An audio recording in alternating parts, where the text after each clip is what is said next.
بعض إخواننا الأفاضل من المملكة العربية السعودية اتصل ويقول له عضب في مسائل ثلاثة، فأحببت أن أذكرها لحسن خلق الأخ المتصل.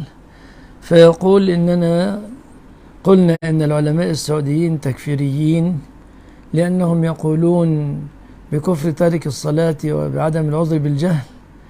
وأيضا مسألة ثالثة ذكرها وهي قولهم للأشخاص وللعمالة يا محمد، فكان هذا يتضمن استهزاء. فأقول وبالله هذه ملاحظاته، فأقول وبالله تعالى التوفيق. ما نحن قلنا باللهجة المستفزة هذه أن علماء السعوديين تكفيرين أبدا، ما أذكر أبدا أننا قلنا هكذا أبدا. علماء المملكة العربية السعودية أهل خير وأهل فضل وأهل علم، لكن نختلف مع القائلين منهم بعدم العذر بالجهل بأننا نقول بالعذر بالجهل. فأعتقد أن العذر بالجهل قائم وأن الجاهل معذور، وعندنا من الأدلة عشرات الأدلة في هذا الصدد. فليسوا كلهم على عدم العذر بالجهل، لا، فئة منهم على عدم العذر بالجهل.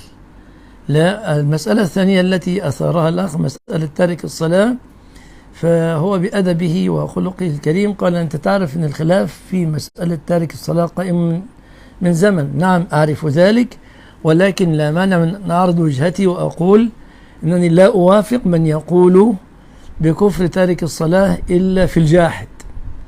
الأخ جزاه الله خيرا التمس سؤالا آخر فقال، أو التمس شيئا آخر فقال إننا نقول إن كثيرا من الإخوة في الخليج ينادون على الشخص المستأجر من دول الخارج بلفظ يا محمد يا محمد، فكأن هذا قد يتضمن إساءة لاسم محمد، لأنهم لا يطلقونه على بعضهم، لا يقول بعضهم لبعض يا محمد يا محمد، إنما يطلقونه على العمالة في بنزينة في دكان في غير ذلك.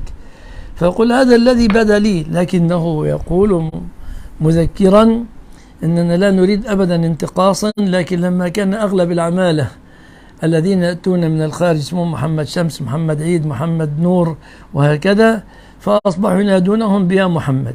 فأقول أيضا جزاك الله خيرا على هذا البيان، لكن لا ينبغي أن يستعمل هذا، لأنكم لا تقولونه لأنفسكم، إنما تقولونه للواردين من الخارج فقط. فدفعا للشبهة ينبغي أن ألا يتكلموا بمثل هذا، والله أعلم.